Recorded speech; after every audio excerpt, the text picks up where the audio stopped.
За сайн байцгаана уу? За бомбо 2 4 7 суугийг үзэж байгаа танд маш баярлалаа. За энэ удаагийнхаа мэдээлэлээр би юу хэлэх гэж байна гэхээр зэрэг та магадгүй Европыг сонирхож иж болно. Европоор аялахыг хүсэж иж болно.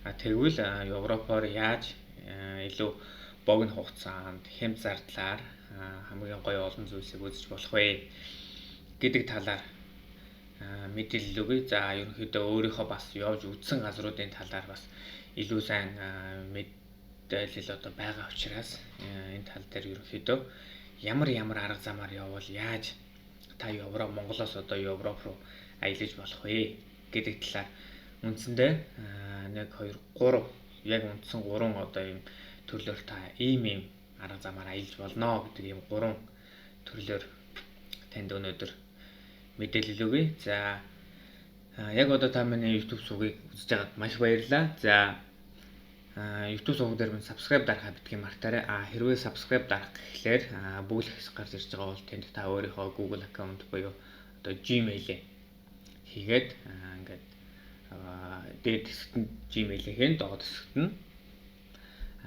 өөрийнхөө нус дугаараа хийгээд ингээд та YouTube-д subscribe дарах, комент бичих гэх мэт тиймэр хүч нэгдэг байгаа шүү. Нэг дуулгая. За ингээд бүгдээрээ бичлэгээ үзцгээе. За таны Европ руу аялаж болох нэгдүгээр зам болвол та Европ руу аялуулдаг ямар нэгэн аяллаа компаниар та аялж болно.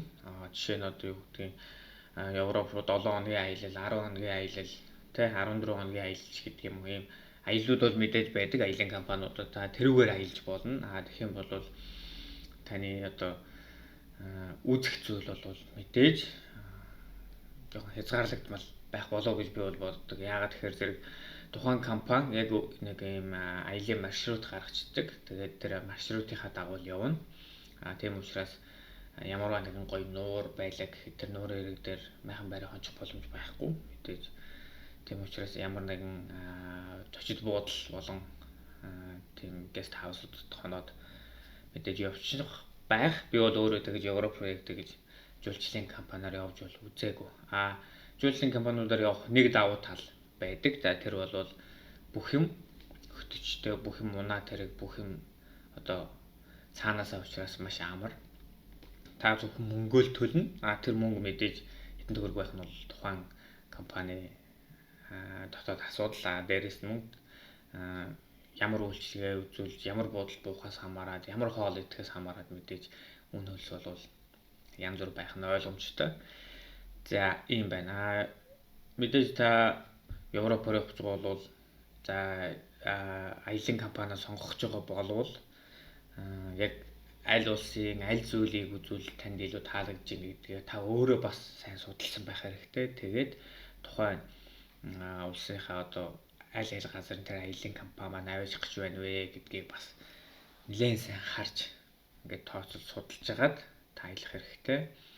За ингээд аялахад бол мөнгө төлчих юм бол таны виз бүх зүйлийг чинь заад компани хариуцчих учраас та бол санаа зовх зүйлгүй сайхан аялаад ирж болно. Энэ бол ямар нэгэн асуудал биш. За нэгдүгээр аялаж болох гарц бол энэ байна. Европ руу мэдээж бүх зүйл визтэй учраас та Шенгений виз авах гэсэн үг шүү дээ, тийм ээ. Шенгений нэлээд олон орн байгаа. Тэр дотор нэг Шенгений виза аваад нэвтэрчих юм бол хоорондоо бол ямар нэгэн асуудал байхгүй. Манай Монголын аймагаас аймаг сумаас сум орж байгаа юм шиг ямар нэгэн хяналт шалгалт гэх зүйлүүд байхгүй гэж хэлж болно. Шаардлагатай тохиолдолд мэдээж хэл дээр шалгалтууд байдаг. За хоёр дахь Европ аялж болох зүйл бол юу гэхээр та урлагаар ирж болно. Таны дотны найз нөхөд хамаатан садан хэн байдгийг гэр бүлийн гишүүн хэн нэгэн хүн чинь хэрвээ Европын аль Шенгений улсад амьдардаг болвол та тэр хүнээрээ урлаг явуулаад урлаг нь бол үндсэндээ дээдл 90 хоног хүртэл байдаг. Тэгэхдээ яг 90 хоног хүртэл нэг тулгаж өгдөг юм байна лээ. Үндсэндээ нэг 2 сар хавцаа бол ерөөхдөө 2 сарын хугацаанд бол энд ирээд амраад аялаад явхад бол хангалттай хугацаа. Мөн таныг тэр одоо үрж авчирж байгаа хамаатан садан найз нөхөд хэн байдгийг тэр хүн чинь болвол энтх бүх зүйлийг чинь одоо зохицуулж өгнө гэсэн үг. За нэгдүгээр алхам болвол мэдээж тухайн хүн чинь эндээс урилга гэдэг нэг зүйл явуулдаг. Одоо энэ хүн манай ийм учиртай хүн, энэ хүнийг би энэ жишээ нь чек улсад байд юм уу. Ингээд нэг сарын хугацаатай, 2 сарын хугацаатай, 3 сарын хугацаатай урьж авчрах гэсэн юм аа гэсэн хүсэлтэй одоо чек улсын тэр гадаадын цагдаад авч өгдөг. За тэгэхээр зэрэг тухайн гадаадын цагдаа хэрвээ зөвшөөрсөн тохиолдолд тодорхой хэмжээний шаардлагууд байдаг. Тэр шаардлагуудыг хангаад зөвшөөрсөн тохиолдолд урилга явуулж болдог байгаа. Тэрийг Монгол руу явуулаад тэр урилгаа та аваад чек улсын элчин дээр очиод ингээд ярьцлагын цаг аваад ярьцлаганд ороод тэгээ таны виз рүү гараад ирэх юм бол та чек улс руу бол одоо тухайн хэд хоногийн зөвшөөрлөгсөн байдаг тэр хугацаатайгаа ингээд чек улсад ороод ирнэ гэсэн үг. За чек улсад ороод ирэх юм бол цаашаа бол ямар нэгэн асуудал байхгүй. Шингээний бүх орнуудад ингээд та чөлөөтэй аялаад яваад байж болно. Тийм учраас энэ урилгаар ирж байгаа үед бол мэдээж давуу талтай. За шингээний орнуудад ямар нэгэн одоо нэг хэлийн шалгалт штамп дарна гэсэн юм бол байдгүй. Тийм учраас зэрэг ерөөсөө л та хамгийн түрүүнд бол тэр урилга гаргаж байгаа хүн чинь заавал чек гэлтгүй одоо Герман, Австри, Швейцар, Польш одоо юу гэдгийг те Унгар хаач байж болно. Тэр бол бүгд шингээний орн учраас хамгийн түрүүнд тэр найдвартай сайхан гэрээгээ гаргуулаад урилгаа гаргуулаад аваад ирэхэд бол тэр бол асуудал биш. За би дэлгэцэн дээр давхар шингээний орнуудыг бас харуулчихна. За урилгаар ирээд явж хаад нэг анхаарах зүйл байдаг. За ер нь бол зарим Европын одоо нэг юм далайн эрэг мэрэгтэй улсууд бол бас яг цэвэр шингээний орн биш учраас урилгаар ирсэн тохиолдолд жишээ нь та Хорват руу, Булгар руу ч юм уу ингээд явъя гэхэд бол эдгээр яг цэвэр нөгөө шингээний орондоо орж амжаагүй байгаа учраас хил дээр бол тэнийг оруулчихна буцаагаад гарахгүй гэдэг яриа байдаг. Тэгэхээр зэрэг би бол өөрөө яг урилгаар хүн авчираад тэгээд ингээд Хорват руу юм уу Болгар руу ч юм уу ингээд авч явж байгааг учраас мэдхгүй. Тэгтээ хүмүүс тэгж ярьдаг. Элчнэр рүү залгаад ингээд асуухаар зэрэг урилгын визээр бол Хорват улс руу ямар ч байсан нэвтэрч болохгүй гэдэг. За зүгээр Хорват улс өөрөө шингээний орн биш хэрнээ.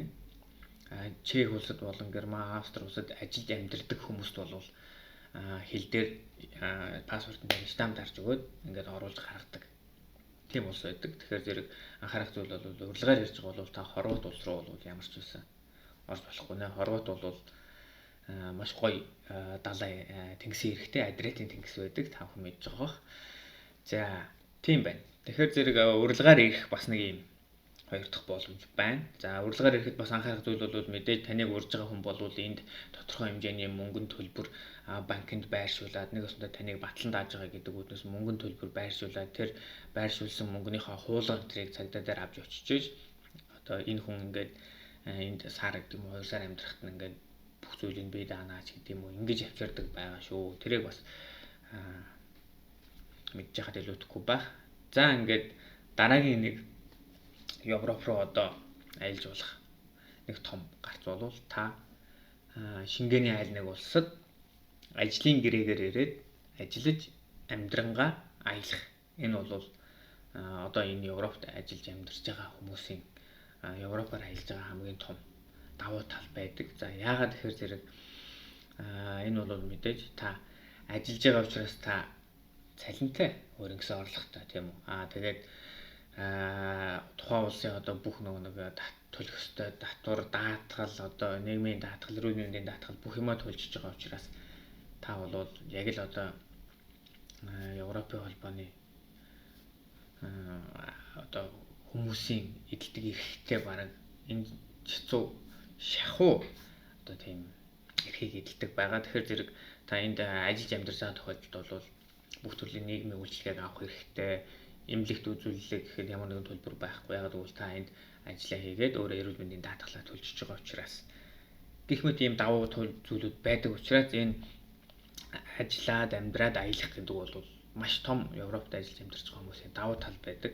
За тэгээд мөн Шенгений орнууд дотроо ямар нэгэн визгүй явчихдаг. Жишээ нь та эндээс Чех улсаас гэхэд та Австрал руу шууд өглөө гараад нэг аймагт өөр нэг аймагт орчод ирж байгаа юм шиг ингээл буцаал ороод ирнэ. Ямар нэгэн хэл дээр шалгалт шүүлэг гэх юм байхгүй. Ийм байдаг. Мэдээж тодорхой тохиолдолд бол шалгалт байхыг бол үгүйсэхгүй. Ягаад гэвэл хоёр улсын хэл учраас. За ажиллаж амьдрахад бол нэлээд давуу талтай. За яагаад тэгэхээр та ямар нэгэн цаг хугацаанд баригдахгүй, тийм ээ. Нэг аялын байгууллагаар явж байгаа юм шиг цаг хугацаанд баригдахгүй. Мөн урилгаар ирсэн хүн шиг ямар нэгэн байдлаар одоо тодорхой хэмжээний очиж үзэх гэсэн улсууд чинь хэлийн одоо хаалттай байдал бас үүсэхгүй гэсэн үг. Тэгэхээр зэрэг энэ маш их давуу тал байдаг. За тэгээд өөрөө энд ажиллаж амьдарч байгаа учраас та өөрөө цаг зав зохицуулаад мөнгө төгрөгөө тооцоод Европын холбоон дотроо бол одоо шууд онгоцоор нисээд аялж болно. Машин тэрэгтэй бол машин тэрэгээрээ яваад аялж болно. Энэ бол ерөөсөө яг таны цэвэр өөрийн сонголт учраас энэ гурав дахь ажиллаж амьдрах энэ сонголт бол ер нь хамгийн супер, хамгийн давуу талтай гэж ойлгож болно. За би бол өөрөө энд ажиллаж амьдардаг гэр бүлэрээ, тийм учраас яг боломж гаргаад төлөвлөж жагаад за энэ сарын цалин дээрээс тэдэн төгрөг өөр нь аялье. За эх сарын цалин дээрээс нэг тэдэн төгрөгөөр нь тийшээ явж аялье гэдэг ч юм уу. Гэх мэт зүйлээ өөрөө ингээд зохицуулаад мөн ажлынхаа цаг завыг зохицуулаад амарч байгаа өдрөө эсвэл ажилласаа чөлөө авах ч юм уу байдлыг зохицуулаад ингээд маш аялах дуртай учраас надад бол энэ ажиллаж амьдрах гэдэг энэ төрөл бол надад маш их таалагдж байгаа. За өөр нэг одоо юу гэдгийг анхаарах зүйл гэх юм бол мэдээж Европ руу ирж ажиллаж амьдрах бас нэг зүйлийг сонирхож байгаа байх. Яг энэ талаар бол яг яаж Европ за тэр тусмаа одоо Чехэд яаж ажиллаж амьдрах вэ гэдэг юм энэ талаар лайв хийдэг хүмүүс бол нэлээх байдаг. Тэдний бичлэгийг та олж үзэж болно. Эсвэл хэрвээ хүсвэл бас яг би зүгээр өөрийнхөө үүднээс тайлбарлаад бас Чехэд ер нь яаж ирүүл зүгээр байдгийг одоо цалин хөлс амьдрал ах ямар байдаг гэдэг талаар бас тодорхой хэмжээний жоохон бас бичлэг бас хийж болно. За тэгээ миний өнөөдрийн ярианы үндсэн сэдв бол ерөөсөө та Европ руу аялах гэж хичээж хүсэж байгаа бол ямар арга замаар аялж болох юм, аль нь илүү давуу талтай юм гэх мэт зүйлийг ерөнхийдөө тайлбарлахыг хичээлээ. Асуух зүйл байвал та бүхэн комент хэсэгт бичээд асуугаад байж болно. Би чадхаараа мэдэх зүйл байвал харамгүй сайхан хэлээд өгч болно. За ингээд та бүхэн яг одоо миний бичлэгийг миний YouTube суугаар зочилж байгаад баярлалаа. За subscribe байхаа битгий мартаарай. Ингээд дараагийн удаа бас танд хэрэгтэй нэгэн бяцхан мэдээллийг өгөхийг хичээх болно. Ингээд Европ руу та аялахыг хүсэж байгаа болвол аялын компаниар ирж болох нь байна. За хин нэгнээр урилга гаргуулад тэр өрсөн айлдаа амьдраад одоо сар 2 сар 3 сар хэд байдгийг ингээд сайхан Европын шингэний орнуудаараа үзээд аялаад ингээд явж болох нь. За мөн ажил энд Чех улсад болон одоо шингэний айлын улсуудад ажиллаад амьдраад тэгээд аялах гэсэн ийм одоо сонголтууд байх нэ. Ингээд сонголт бол таны гарт нь Европыг өнөхөр сонирхож байгаа бол та бүхэн асуудал алах мэдхийг хүссэн зүйл байвал коммент хэсэгт бичээд байгаарай. Ингээд дараагийн бичлэгээр уулзцгаая.